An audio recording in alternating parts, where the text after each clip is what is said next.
Hello, I'm Dr. John Middleton, and this is Family Life in the North Country.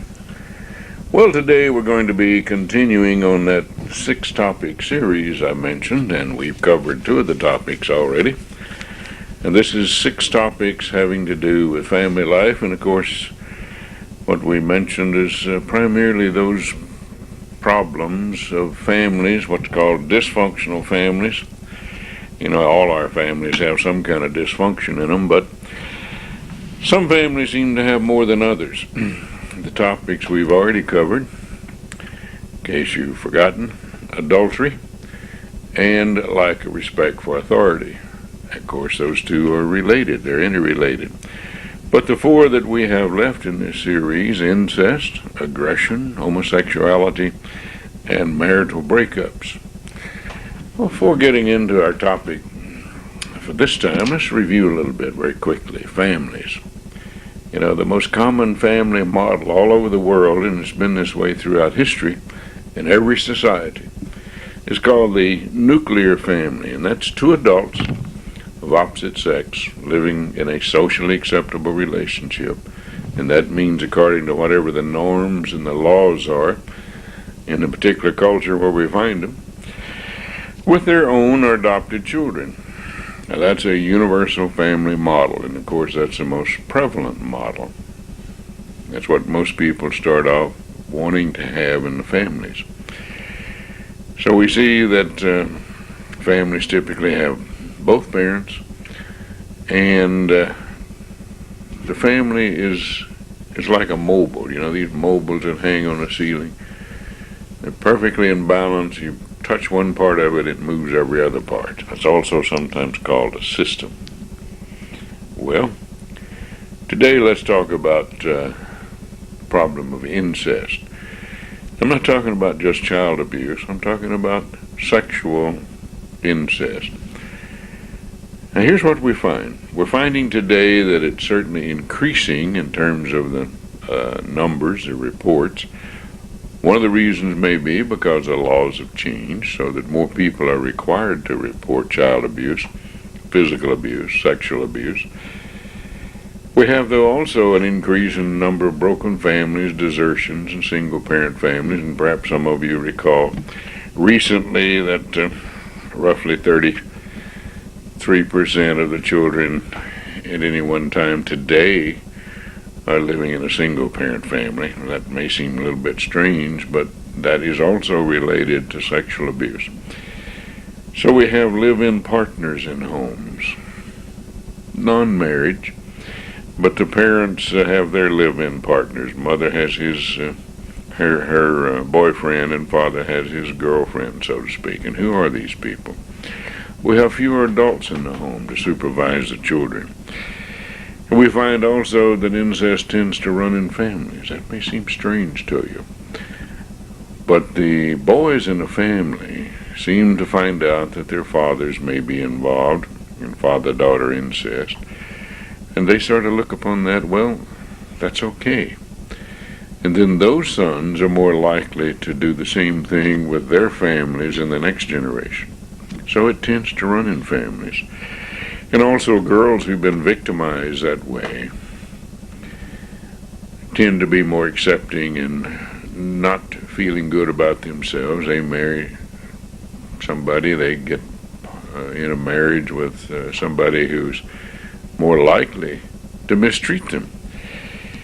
Then also we find that about half the cases of reported incest involve actual genital intercourse, and about half of them involve physical threats of physical abuse, hurting somebody.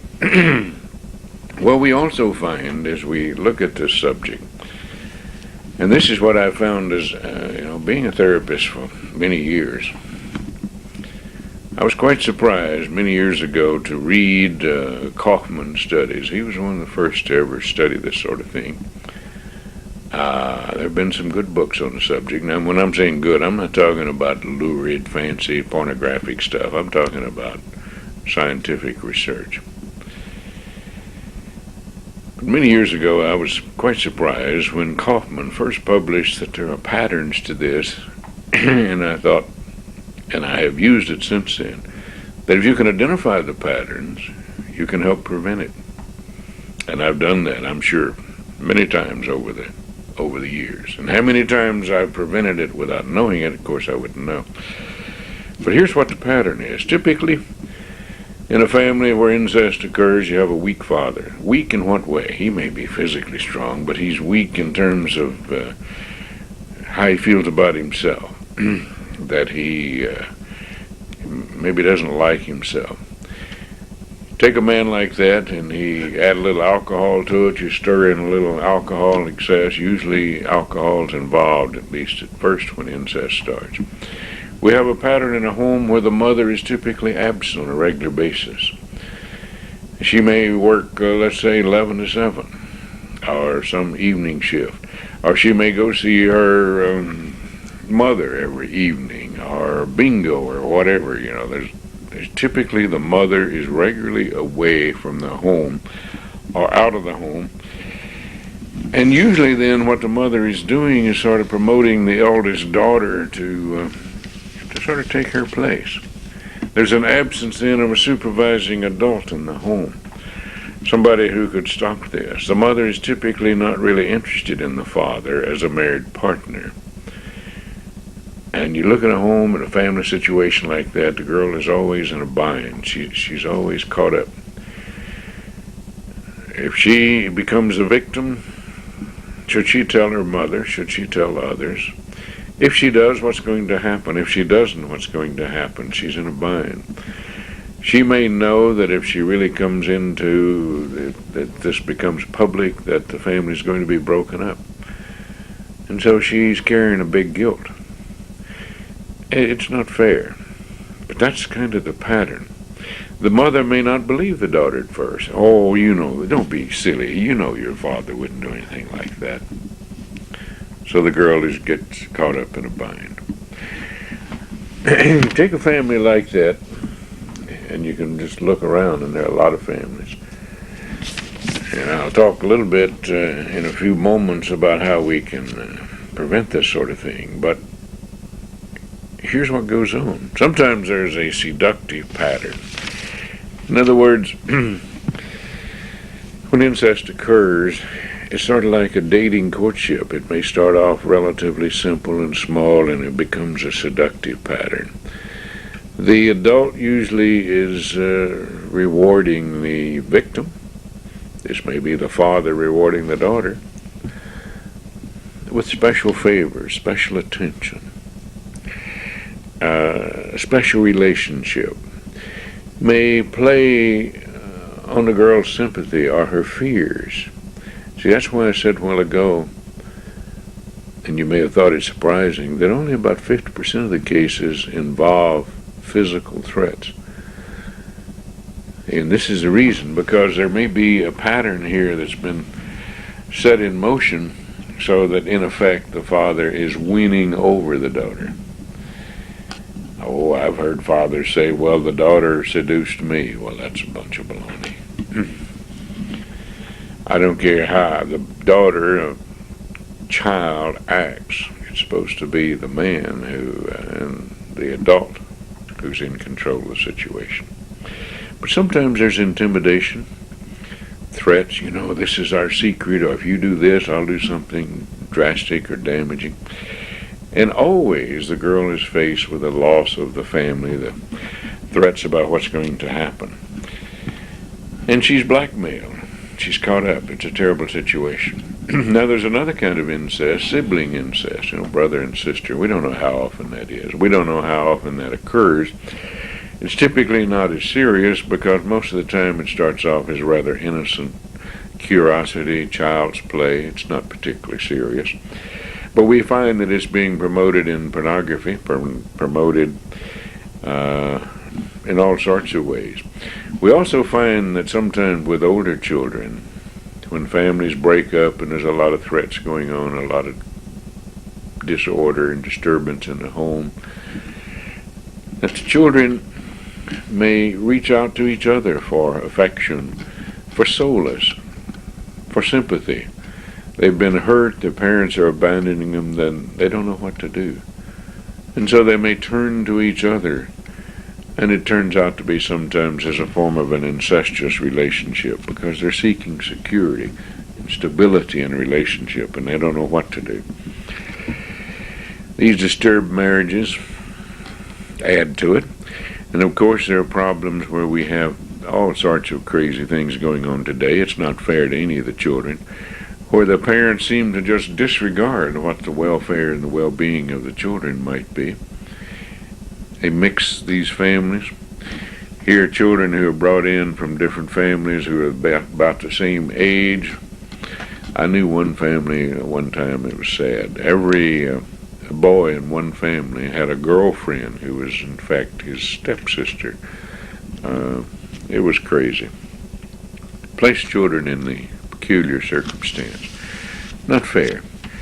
So children are also in these homes where the parents are coming and going and the parents are sort of in a honeymoon type relationship sometimes. Of course the children know about this sort of thing, and it has an impact on them.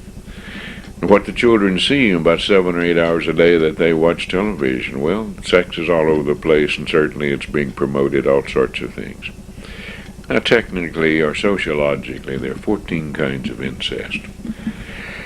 But our purpose here is not to go into the sociological study, but try to look at how we can prevent this sort of thing, or how we can correct it.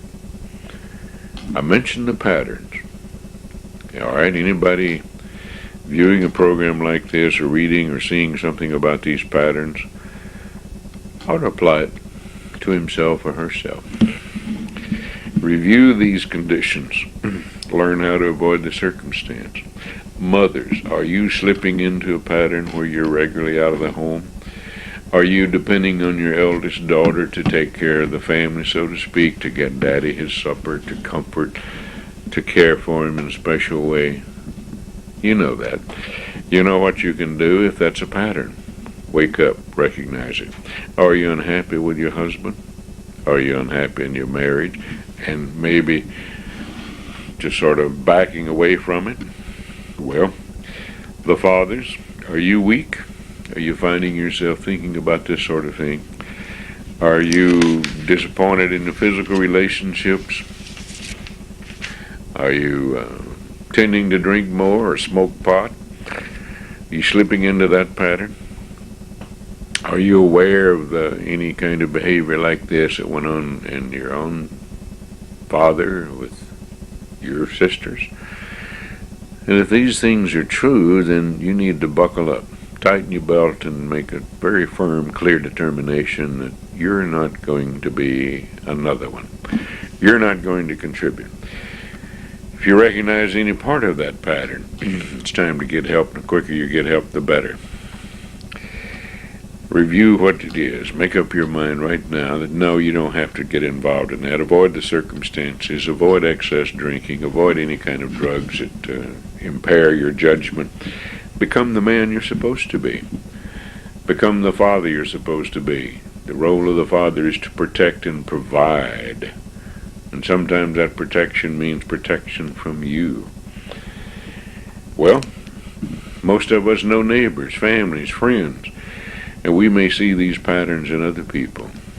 I said at the beginning of the program that yes, I've recognized these patterns for many years because I read about them many, many years ago. And I've worked with families and helped them to recognize that maybe they were on a slippery slope, so to speak, to try to help them to avoid further problems. We can do this sort of thing. The evidence is quite clear. Incestuous behavior always hurts. 85% of the girls who are involved in this sort of thing have serious problems, serious disturbances as a result. And probably the other 15% also have problems, they're just not reported. It's a big price. The girls and the sons and the brothers get more involved in alcohol and more involved in disturbances in their own families when they marry or try to marry, they suicide. We have all kinds of spin-off problems. It isn't fair to anybody. It's certainly not worth it. There is no price that justifies that sort of thing. Men tend to repeat the pattern. Everybody in the family becomes depressed. Nobody escapes the influence. The earlier people get help, the better. Help is available. People can be helped overcome these problems and help to gain a measure of relief from the anxieties, the guilt feelings, all sorts of things come about. I know it's a sort of a wild topic to talk about, but you never know. When you talk about something like this, you never know where the shadow falls, how many people can be helped to avoid a problem. Well, until another time, I'm Dr. John Middleton, and this is Family Life in the North Country. Have a good day.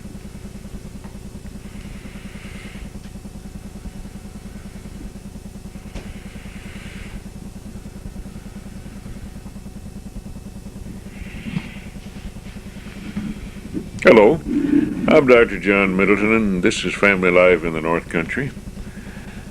We've started a series of 6 topics.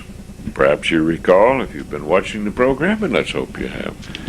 And so far we've covered the topic of lack of respect for authority. Very common, seems to be getting worse. We covered adultery. Seemed to be unfortunately too common, and unfortunately getting much more common. And we even hit that hot topic of incest. And our intention is to be helpful. Our intention is to help people overcome these. These 6 topics are related to dysfunctions in families, or those problems which are more common in dysfunctional families. Now we're going to continue, and we have 3 more topics to go. We have aggression, marital breakups, and homosexuality. Let's review very quickly, though. A family, 2 adults of opposite sex living in a socially acceptable relationship with their own or adopted children. Fast talk, slow it down. Simple, isn't it? 2 adults, opposite sex, living in whatever that society calls a marriage circumstance, and with their own or adopted children. That's the norm. That's the way it always has been ever since Adam and Eve. And if you don't believe in Adam and Eve, okay, Cain and Abel's family. Well, today we're going to talk about marital breakups. Marital breakups. So common, isn't it? Most people hear this word tossed around in divorce, and they say, well, half the marriages today are going to end in divorce. Well, it is pretty common, isn't it? Spin-off, the impact when a marriage goes sour, the impact on the children. I don't know how we're ever going to measure it, because we can't even measure it in this lifetime. It goes on into another generation. It just continues. We have a pattern. Most everybody who gets married is serious. They want to make a good marriage. They think they're starting out doing the right thing. And most people, at least for the first marriages, get married in church or in a religious circumstance. And about 76% of all the marriages in the United States every year, and that includes the 2nd, 3rd, or 4th marriages for some people, but 76%, 3 out of 4 of all marriages, and a much higher percentage of first marriages occur under religious auspices. So people believe somehow that religion should be related. And practically all the marriages that take place, people have similar promises. They make similar vows. They're promising the same thing. And as a marriage counselor for many years, I've been in this business now. It's coming close to 46 years. You'd think I'd know how one of these days. I keep practicing. But I've never seen a problem in marriage that isn't related to a broken marriage vow. Simple, isn't it? What are these marriage vows? Most people promise. They want to promise to love. They want to promise to honor, to cherish, and of course to forsake all others, in sickness and in health, for rich or for poor, for better or for worse. Those are the typical vows taken in churches. I'm aware that civil weddings may not have that same vow, but even there, oftentimes, and I was best man 7 times before I ever got married. And one of the most impressive marriage ceremonies was a justice of the peace wedding down in Texas. That old judge really put the people through the paces. Here's what we see in marriages. Every couple has problems. I've never seen a marriage that doesn't have a problem. I don't even expect people to marry without a problem. Having a problem is like saying, hey, we're going to have weather. You can bet on it. Sometimes the sun shines, sometimes it rains, sometimes it's cloudy. Most of the time people do all right. It's not a question of whether or not people are going to have problems. It's whether or not they have the resources, the stamina, the ability, the commitment to overcome them. Forgotten whether it was Socrates or Plato, but his advice to young men was marry, by all means marry. If you marry a good wife, you'll be happy. If you marry a bad one, you'll be a philosopher. So, even back in those days, people were expected to have some difficulties. Well, here's what we have. We have things today that are going on that haven't really happened before as far as recorded history goes. We have some groups and some associations and some organizations that are against the family, even against marriages. They don't have anything like it to replace it, unfortunately, and that's one of the problems. We have an increasing number of separations and desertions. We have all sorts of things that no-fault divorce, whatever that is. Everybody's at fault. Somebody's at fault.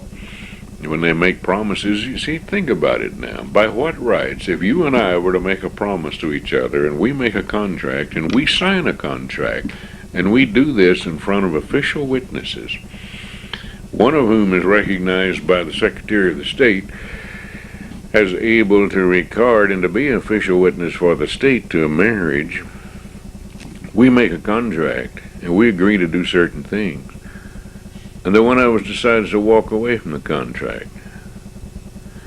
Well, in every case except marriage, you know what would happen? You could go to court and say, this person is violating contract. I want satisfaction for this contract. I don't know why some bright, I'm not sure, I won't call them the names that I think of, but some characters figured out that marriage is supposed to be different. And when people make promises and solemn promises, the most solemn promises they can ever make, that they have a right to walk away from it. Even if they're children, see? And too often today, people are just walking out of marriages. They're not even bothering to get a divorce.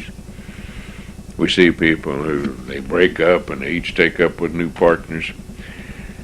What does this do? What does this tell children? What does this teach children? Children are going to learn. You can't keep children from learning. Most people, though, marry with serious intentions. When they marry the first time, they really believe they're in love, and they also believe this person is the best for them.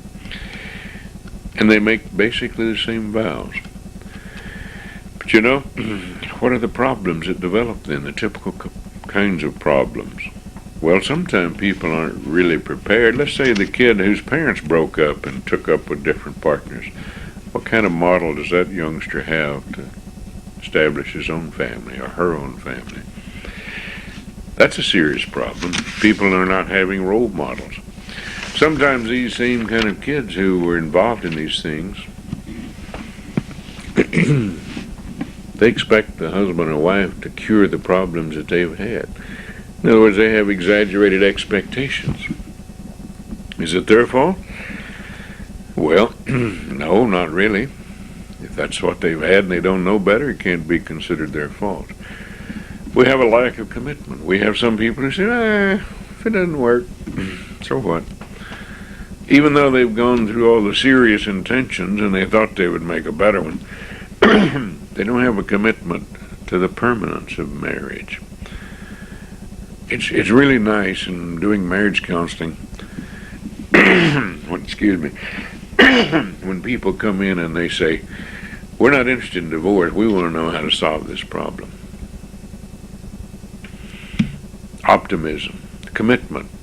They know they can solve the problem. People today sometimes aren't valuing what's required to make a good marriage. They don't want to go to the trouble. For example, they may have quit doing the things they enjoyed doing before they got married.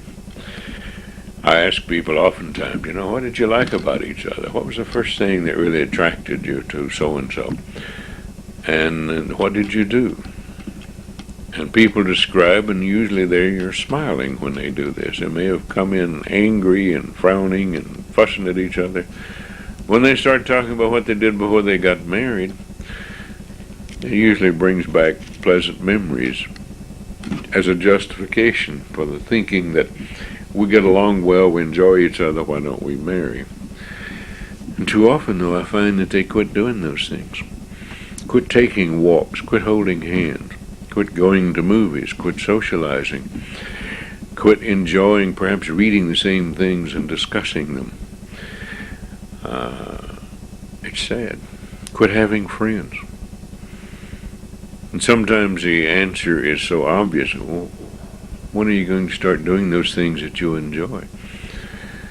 When are you going to start doing those things again? Sometimes that's what the problem is in a marriage. There isn't anything wrong with marriage. The problems are always with the people. I've yet to find anything wrong with marriage. And of course, then there are people who are unwilling to assume responsibility. Had somebody very recently says, I want to do something about this relationship, but I also have my boyfriend over here on the side. I don't want to give him up. Faulty communications. We can't avoid communicating, but we hear a lot about communications. Today, so often people are not really wanting to share, like the woman I just mentioned. She didn't want her husband to know she had a boyfriend on the side. What do you think that does to their way of relating to each other? She was hoping he had a girlfriend. That's making mockery of marriage.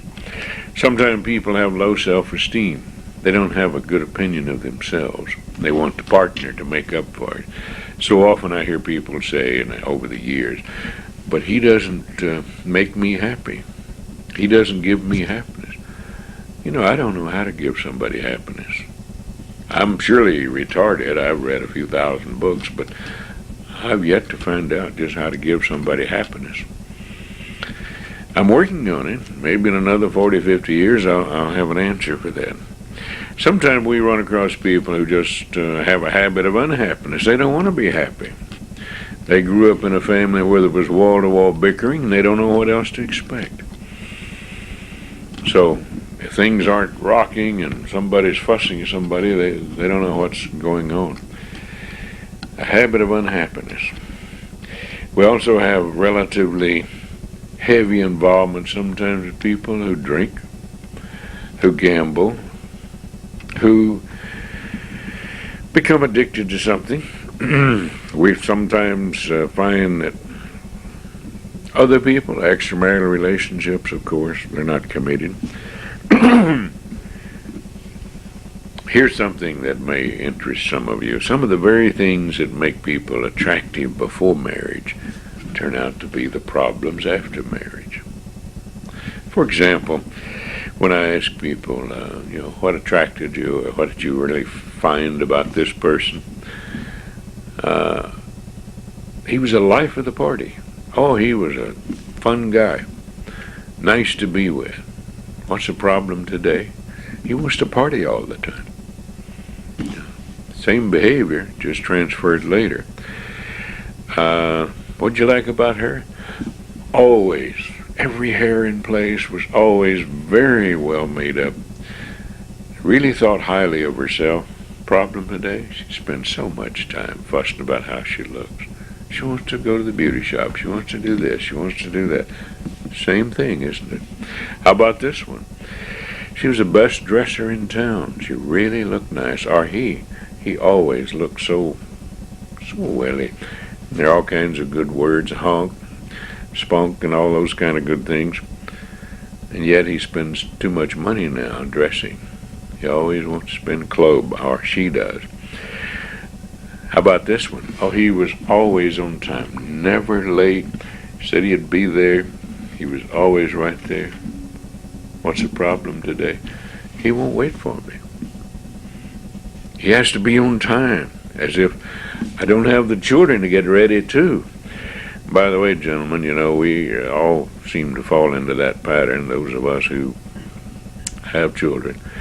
We forget that the wife and mother usually spend more time getting children ready than we do.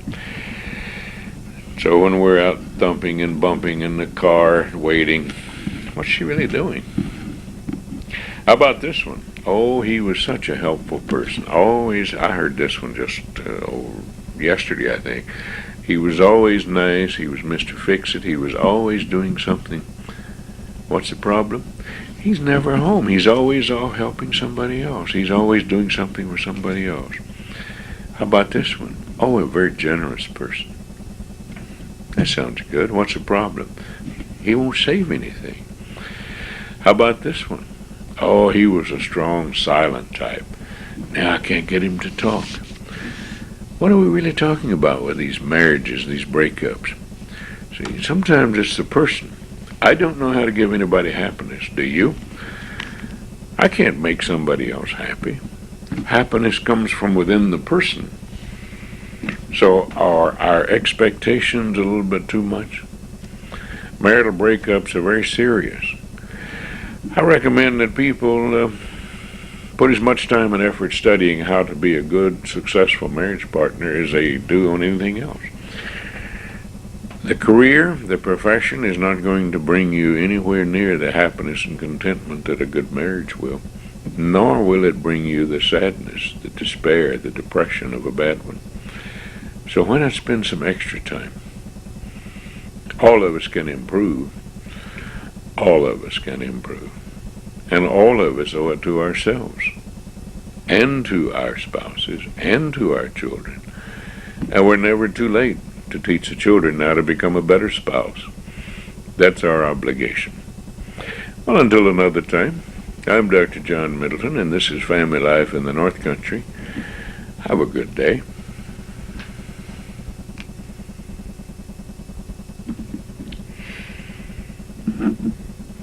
Hello, I'm Dr. John Middleton, and this is Family Life in the North Country. We've been talking about several different topics, series of 6 on dysfunctional families. We're going to be talking about one today that's very common, aggression. And of course aggression is related to violence, but let's review. We've talked about adultery, we've talked about marital breakups, we've talked about incest. We've talked about these topics because they're more often found in families where there are serious problems. We talked about incest, and of course, oftentimes that's a form of aggression. We talked about families being more alike than different, anywhere you find them, anywhere in the world. Typically, 2 adults of opposite sex living in a socially acceptable relationship with their own or adopted children. You even have that kind of family even if you have a big clan, because the clan, the chief, has the same kind of thing. The head of the clan lives in the same basic family pattern. The family is the smallest unit of society that can do everything necessary for society. It's the smallest economic unit. It's the smallest reproductive unit. It's the smallest unit that acts in every way, same way that the larger society does. So let's look at it. Today we're going to talk about aggression. And aggression, extreme forms, is violence.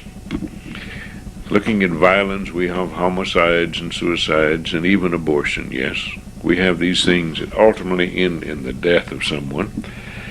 More common forms of aggression, verbal abuse, aggressive verbally, and property destruction. We have people who are always tearing up things.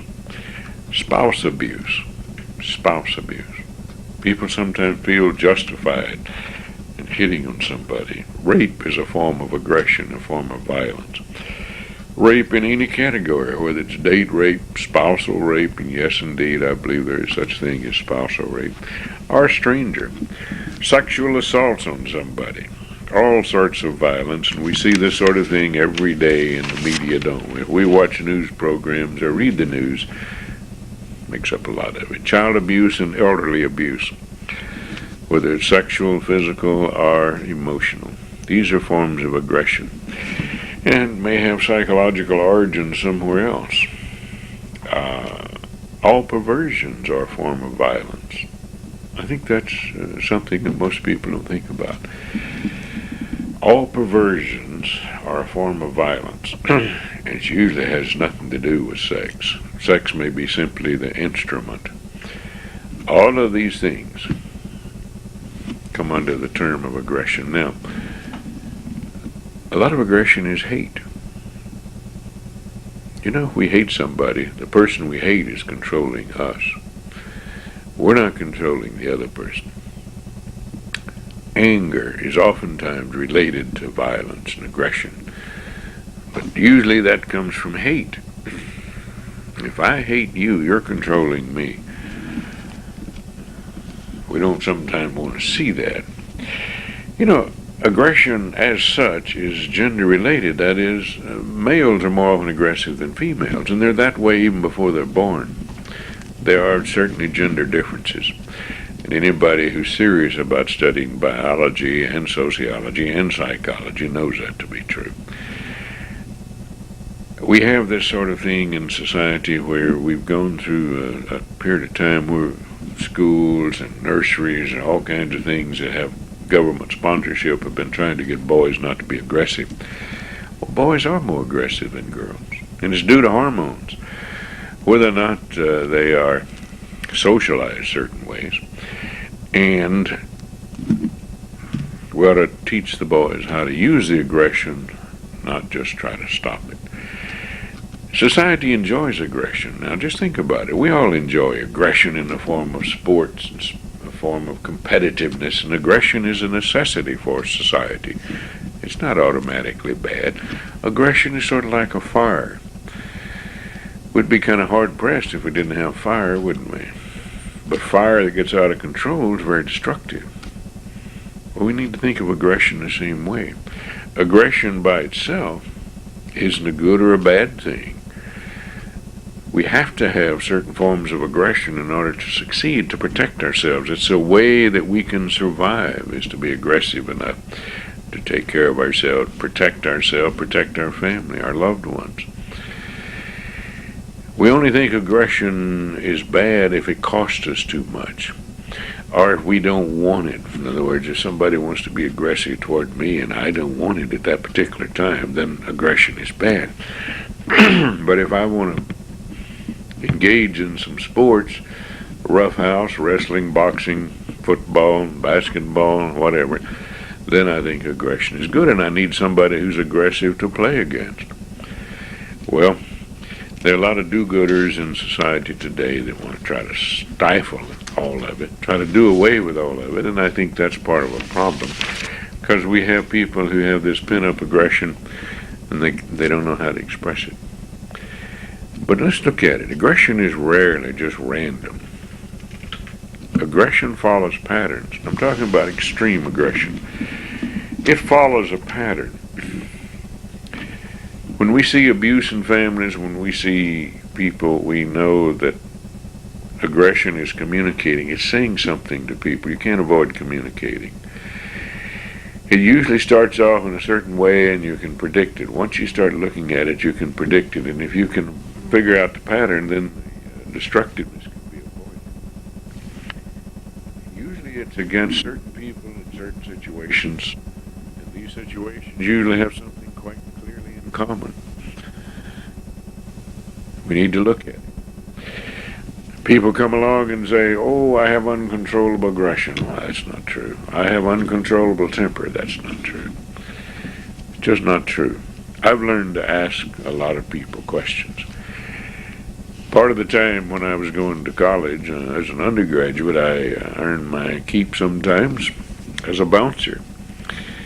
And I didn't like to fight, so I asked questions. And I found that most people who are being aggressive want you to know why. They're willing to explain it. Of course, as a bouncer, if I got people explaining why they wanted to fight or be aggressive, then I usually defuse the situation. But aggression in dealing with people and dealing with families, I've sometimes compared it to bullfighting. If you go out here and you're going to fight a bull, you don't try to stop the bull. You just turn it. Try to stop one in its tracks, you're going to get hurt. And that's what so many people try to do in families. We need to redirect the aggression, not just try to stop it, to change it, and even make it work against itself. There are people also who feel themselves so full of aggression that they're afraid to show any. They're afraid that if they show any temper, the whole world's going to explode. They're so afraid of their own aggression. You know, you get people like that who they have a will to fail. These are the people we see sometimes, and maybe they look the opposite of an aggressive person. But they tend to fail when everything seems to be going right for them. Everything seems to be going right, and then all of a sudden, boom, it blows up. They do something just before they succeed. I'm sure you've known people like that. Maybe these are the people who are afraid of their own aggression. That's what we found in doing psychoanalytic studies. These people are passive. Sometimes they're passive-aggressive, passive-dependent. They have names. The psychotherapists have names for things like that. Helping a person learn how to handle aggression may be very good. Well, how do we work with it? How do we do this sort of thing? Well, I have about 11 ways mentioned here. See if we can go through them. Uncontrollable? No, we assume that they are controllable. I just don't believe in it. I've never seen uncontrollable tempers. I've had a lot of people tell me, no, it's against certain people in certain situations at a particular time, usually the same circumstances. I ask people, who are you mad at? A lot of aggression has temper behind it, anger. Who are you mad at? They may not be mad at the person who's getting hit. Trace it back. Who are you mad at? Ask. And I found most people are quite willing to answer questions. I've even stopped fights and said, wait a minute. Who are you really mad at here? What do you want this guy to do or whatever? People usually stop and tell me. I sometimes ask people, what are you afraid of? You know, some people are afraid, but they don't want to show they're afraid. And so they cover it up with a lot of aggressiveness. What are you afraid of? I sometimes ask people, how do you justify hurting this person? You know, what gives you the right to hurt it? You're bound to have a reason. What is your reason? You know, most people will talk about it. Just give them a chance. There are those people who are aggressive who want to provoke the other person into doing something violent. The most extreme form of that is suicide by murder. Yes, it does exist. Provoke somebody to the extent that they'll kill you. And that has all kinds of complications. But to get people to express anger or to provoke somebody else so you can blame them for destruction. Some of us are aware of the little pick. You know, most people can tell you about somebody. Pick.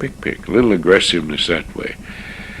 Act to set somebody off. Pick at them until that person explodes and then say, hey, look at that. Yes. Then there's a kind of aggression that's a displacement. Displacement. Fancy word, isn't it? In other words, if I'm afraid of you, I may not fight back at you, but I'll pick on somebody else. Called kick the dog sometime. Well, there are two kinds of displacements. I may be so afraid of the person who's bothering me that I take it out on myself. Some people say that's the basis of hypochondriasis. You know, we take our aggression out on our own body. Fear. Afraid of retaliating against somebody or something that's hurting us. There's a kind of aggressiveness that's sublimation. Have aggressiveness, we can turn that and make it into something creative. I need, if I'm going to be working with somebody, I need that person to have enough aggressiveness and motivation to want to change and to do something. So I don't want a person to get rid of all aggressiveness. Sometimes aggressiveness is because a person is not aware of alternatives, so we need to educate. Help the person find out other ways of doing things. It can be done. Aggressiveness can be a sign of health, that way. But put it in the right channels, and a person can succeed. Then there are people who have such a low opinion of themselves that they just have to fight. They don't know what else to do. They feel so inadequate that they don't know what to do. Then there are these people who seem not really to be oriented. I recall a man, he weighed about 300 pounds. It's not hard to find somebody 300 pounds. That's a few pounds more than I weigh. But he had a wife who weighed about 100 pounds. And he kind of backhanded her. But to him, that wasn't hitting her. As long as he was using the back of his hand, that was a pat. He wasn't hitting her. Well, this 300-pounder hitting a 100-pounder, the back of his hand, she would ricochet off the wall and say, "You're hitting me." And "I'm not hitting you." I finally got that man to recognize. I said, let's just look at it in proportion. Let's look at it head on. "How much do you weigh?" He said, 300 pounds. And how many times more than your wife? 3 times more than your wife. She weighed 100 and he weighed 300. I said, suppose we had some 900-pound guy come in here and backhand you. He weighed 3 times more than you do. How would you feel? Oh, he couldn't quite take that. He kind of thought that would be strange. That would be forceful. But he finally got the message that for him, a 900-pound gorilla come in and backhand him, pat him a little bit, it wouldn't be quite the same thing for somebody who weighed 100 pounds. He finally got to see it. The point of that is that sometimes we don't see ourselves in perspective. We don't see ourselves the way we really come across to others. So what we may think of as not being aggressive may be aggressive to others. Let's look at it in perspective. Until another time, I'm Dr. John Middleton. Family Life in the North Country. Have a good day.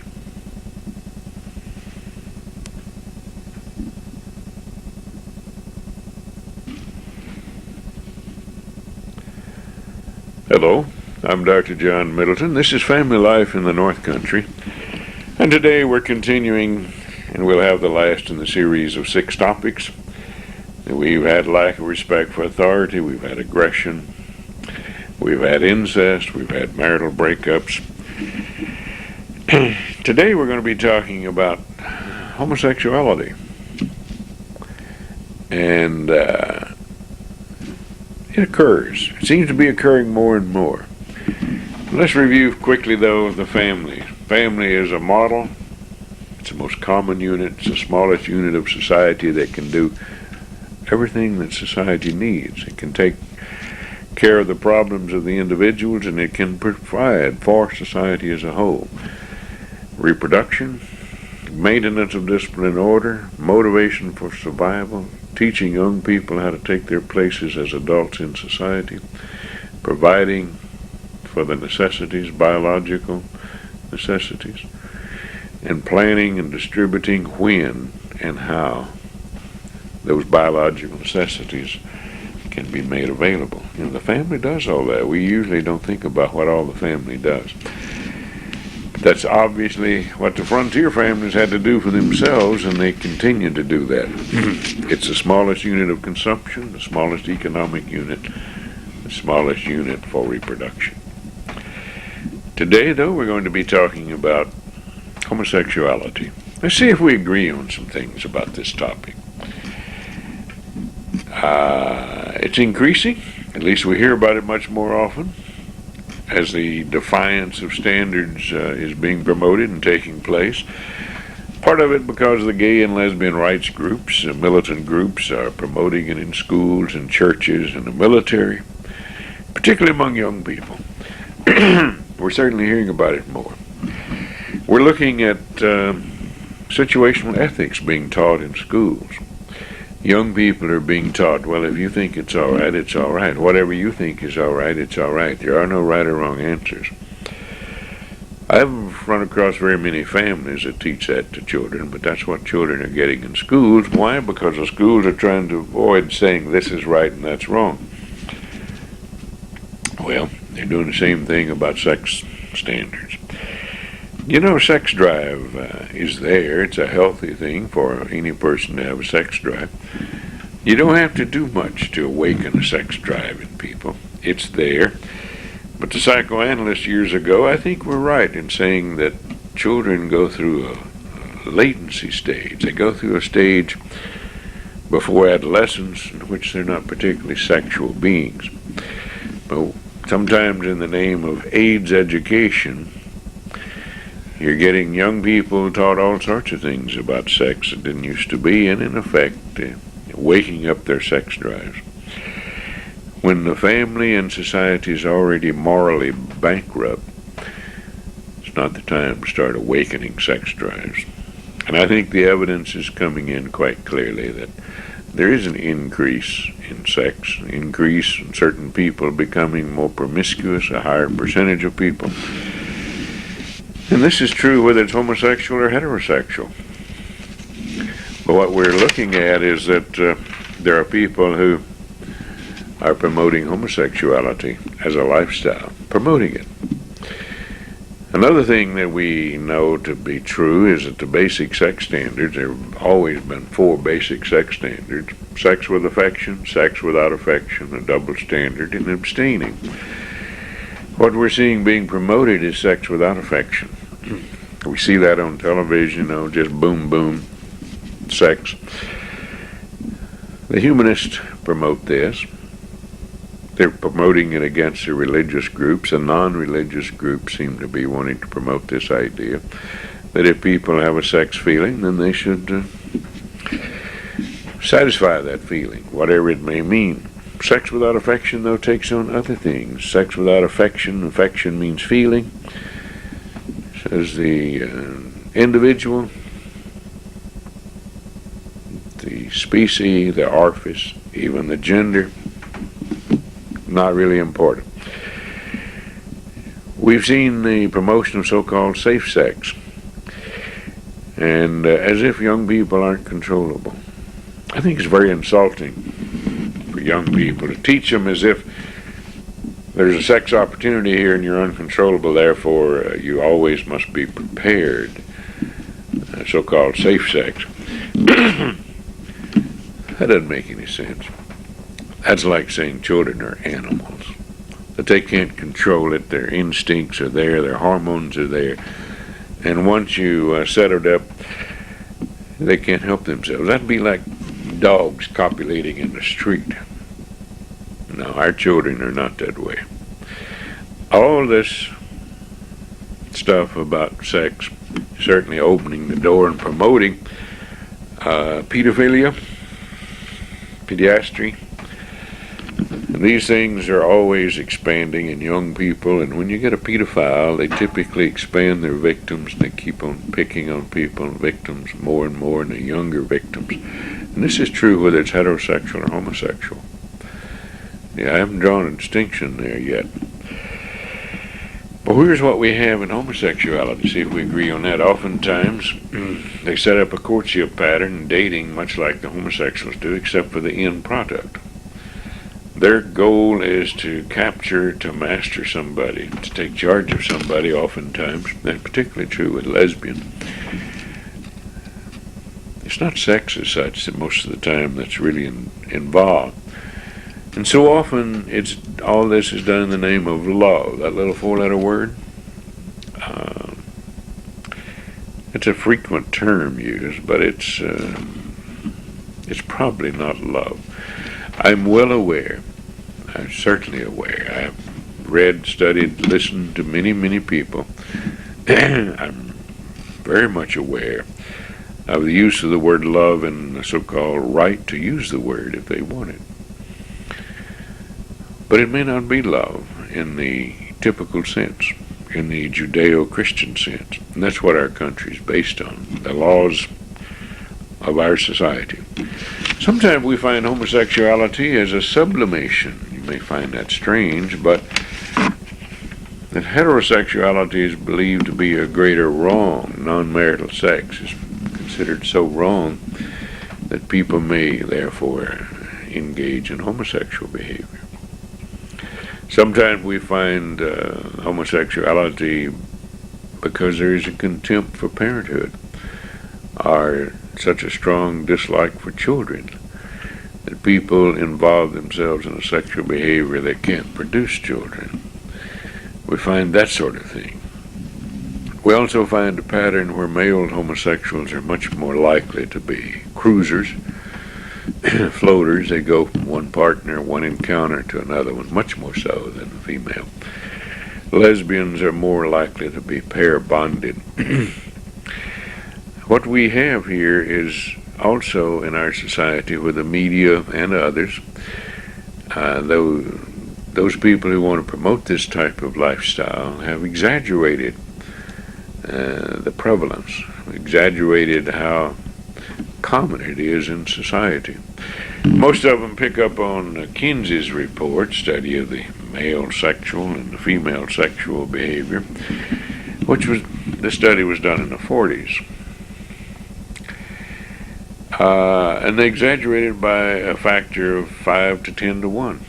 In other words, they typically estimate it to be 5 to 10 times more common than it really is.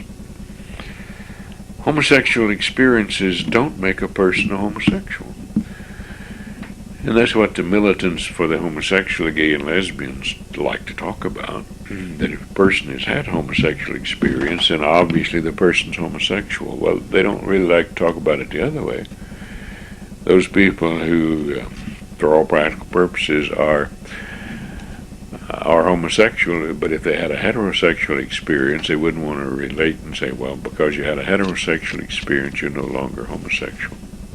A lot of people have homosexual experiences and never feel inclined to have others. That doesn't make a person homosexual. That's more like the exploratory curiosity stage, and that's not anything that we can really depend on as far as orientation. There are people who are trying to get back into the closets once they get out of the closet. There's a big push to try to get people out of the closet. If you ever had a homosexual experience or ever had a homosexual inclination, to come on out of the closet. Be honest, to be fair, to be open. Well, I find people who are trying to get back in the closet, which I think is where most behavior ought to be. Who cares about the sexual behavior of most people? Closet door might be a good place. I'm talking about heterosexual as well as homosexual.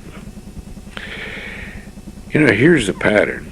Fathers who are typically absent are very weak, and who have a wife, the mother in the family, then in those families where the father is either absent or weak, and if the mother is overly controlling, and if she has contempt for the male role, families like that are more likely to develop homosexuality in sons. And girls who've been abused by fathers, are more likely to become lesbians. Then there's another factor, institutional homosexuality, where people are homosexual in certain circumstances. That's just a label. It doesn't have to be an institution. But where the usual, or say the normal heterosexual outlets are not available, then homosexuality may develop and only be involved in an institution when a person is basically in that type of circumstance. There are a lot of people who go around saying, I can tell homosexuals by looking at them. Well, I don't know if that's good or bad. I can't. I don't pretend to. Just like I don't pretend to be able to tell somebody is addicted to drugs by just looking at them. If the person wants me to know something and gives me cues and signs, I can probably read signs about as well as most people. But I certainly can't look at somebody and tell them.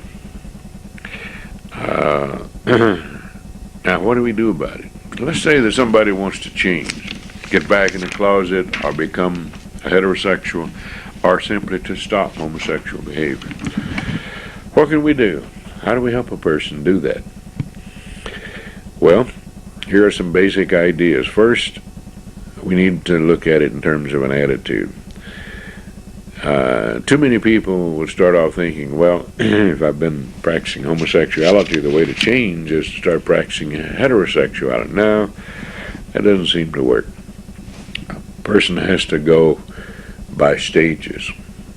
The evidence seems to be a person decides to stop homosexual behavior. The person then becomes celibate, abstains, does not involve in any kind of sex. There's more things involved. Another attitude that's necessary is to really believe and accept the idea that homosexuality is not a stronger sex drive. It's no more uncontrollable than heterosexuality. Like heterosexuals, there are a pretty high percentage of people who don't involve themselves in a sex life. They don't have a sex life. And another attitude, perspective that's necessary is that, yes, there are differences between males and females. I'm talking about how they act, whether it's homosexual or heterosexual. We need to keep that in mind. There's another perspective that's important. The gay and lesbian rights groups are promoting all sorts of things, and if you're going to help somebody change a life pattern, a lifestyle, then the person needs to become aware that some of this is anti-religious and anti-family, and that they're recruiting. They're doing all sorts of things, and so sometimes that may get involved. And speaking of religion, I said some of the groups are anti-religious. Most of the successful therapists use religion, develop and help the person strengthen his own religious or her own religious beliefs and practices. That's certainly important. And here's another idea that's important to keep in mind, that all the general principles of working, counseling, psychotherapy that apply to others also applies to the homosexual. We also need to look at and become aware that pornography is very often involved in this sort of thing, and we need to do something about that. And when we get all these attitudes lined up, we're ready to work with somebody. And what do we help them work? What do we help them do?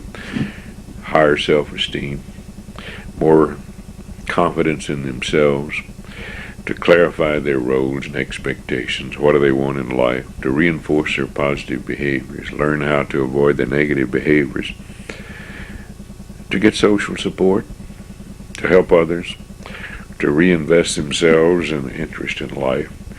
Those are the same things we do with anybody else, because that's basically what we're talking about. We're talking about people, and people are more alike than different. We're talking about people who have same needs, same commonalities. That's the way you'd work with homosexual.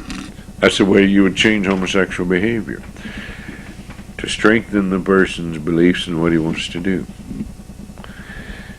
You know, we've been talking about 6 topics now, and that is a conclusion of the 6 topics.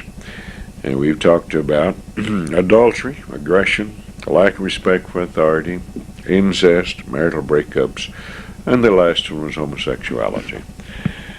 All of them in reference to families and dysfunctions in families. Until another time, I'm Dr. John Middleton. This is Family Life in the North Country. Have a good day.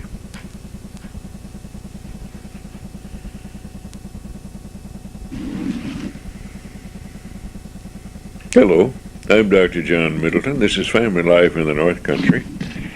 And today our topic is going to be about old folks. No, I'm not going to talk about myself. One of these old folks. A word we hear very commonly, somebody will say, oh, you're senile, or thinking about somebody who has some symptoms of dementia, arteriosclerosis, or something that they'll say senile. But actually, if you look up the word senile, it means old. That's all it means. Yes, I'm senile. I'm more senile today than I was yesterday, but so are you. That's all senile means. But what about some of the problems of older people? It's becoming increasingly more prominent, and we're more aware of them because there are many more older people today than there used to be. I'm talking about percentages in the population. See, in 1900, as a while back, the average life expectancy, in fact, the life expectancy in 1900 was 50. Today it's somewhere around 77, 78. Increased a great deal. And because the birth rate has gone down steadily, the percentage of older people in the population has increased quite remarkably. And there's another big factor. We have had antibiotics come along.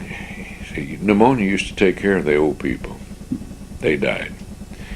Most of them seem to die of pneumonia, complications. But in the 40s, antibiotics were discovered and first came on the market. We pretty well taken care of deaths from pneumonia. Oh, sure, some people still die from it, but it isn't anything like it used to be. We've had some dramatic changes, welfare coming in to take care of older people. You're hearing a lot about it today in the political arena. We also used to have a society that was really based on the Elizabethan poor laws. Those were laws that came into being in England, and they spelled out what the obligations and duties of families were to each other, and one of them was to take care of the old folks. Well, it was also the duty of old folks to take care of the young folks. Everybody in the family was expected to take care of anybody else in the family. Not only expected to, but by law, a grandparent was obligated to provide for a grandchild if others in the family couldn't. And by the same token, a grandchild was expected to provide for a grandparent. And when I worked in Texas, the Texas Department of Mental Health, that law was still in effect. A grandchild or a grandparent could be billed for the hospital care of the other. And of course, a parent and child. I'm just using the grandparent because that one, see, out 3 generations. Those were called family responsibility laws. In 1960, I was a delegate representing the state of Texas to the White House Conference on Aging. I was quite surprised because the New York delegates were all in favor of removing family responsibility laws. I couldn't understand then, and I don't accept it. I understand why it was done, but I don't think that was the proper thing to do. I think we'd do better if we still had family responsibility laws. Many older people really try to avoid welfare. They'll stay off of it as long as they can. Younger members of the older group, some of them reach for it as quickly as they can. Depends on when somebody grew up. We've also had a big industry, nursing homes come into being. Nursing homes. We're told that 1 in 5 of the older people is going to go to a nursing home. We're seeing and hearing a lot of propaganda these days about euthanasia, about dying, about putting people to death, about giving people a death with dignity so they can die and get out of the way, make room for young people. Well, unfortunately, that making room for young people usually means the older person has some money that the young people want. And some of the insurance companies are involved with it. Health insurance, they don't want to pay money for people, so they want to give them death with dignity. Most people forget that the American Association of Retired People is really an insurance company.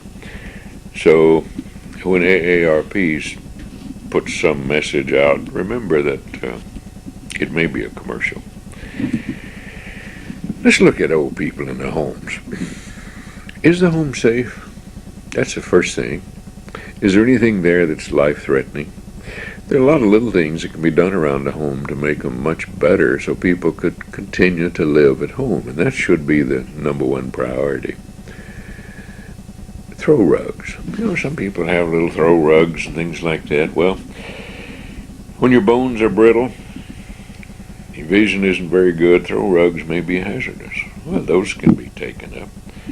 How about these little handles? You can buy them, put on a bathtub so people can step in and out of a bathtub without slipping. The gate's not too steady. When people raise one foot, some older people have a little trouble keeping their balance, so they need something to hold on to, and it should be substantial. I'm not talking about a soap dish that's made like a handle that's really just stuck in a plastic wall. I'm talking about something that will hold the weight of the person. Grab bars for a commode. Sometimes old people need the grab bar. They need to really pull themselves either up or down or let themselves. How about going through the house and making it uncluttered? I'm talking about the older people doing it for themselves, hopefully, so that they're not likely to trip. People like me, I clutter up all kinds of things. Wife says, give me space and I'll clutter it. Well, I probably will. How about smoke detectors? How about a little better lighting so that people can really see? Simple kinds of things. A carbon monoxide detector. These things don't cost a great deal of money, but a home could be made much safer. Bathroom trips. Too many people get hurt. Older people get hurt going to the bathroom at night. They don't want to turn a light on. It costs money. Well, how about a night light? They don't cost much money. And make the path easier. I've worked with older people for many years. I started in gerontology working with old people in 55. Now, when I was 55, in 1955, and a lot of the problems and falls and difficulties people get into is going to and from the bathrooms. It could be made a lot easier. Older people need to be willing to accept help from others. A lot of things. Sometimes they get very stubborn. They don't want to accept help because it means if I'm having to accept help, then I'm on a downhill road and there's things I have to get done and my life is getting shorter. Well, that's true. Older we get, the shorter our life expectancy is. There's no way around that. That's just plain old arithmetic. How do you get around it? You don't.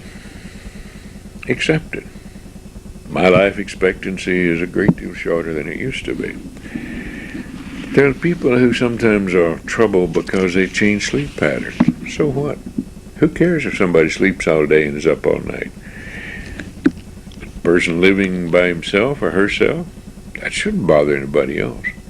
Sometimes relatives get excited about things like that. Well, maybe I don't want to read all night, and I can read all night and have fun doing it, enjoying myself. So what if I sleep in the day? That's okay as long as you're living by yourself. People are always talking about forgetfulness. And they forget that young people forget also. But young people forget that they forgot. Most common excuse young people give when they don't measure up to something, oh, I forgot. But they get by with it because they're not older. A lot of older people have very good memories. Very good. It doesn't mean that it necessarily improves. It doesn't. There's no evidence that memory improves with age. But it may not decline either. Some people may be just as good as it used to be. If you're going to live with relatives, there are certainly some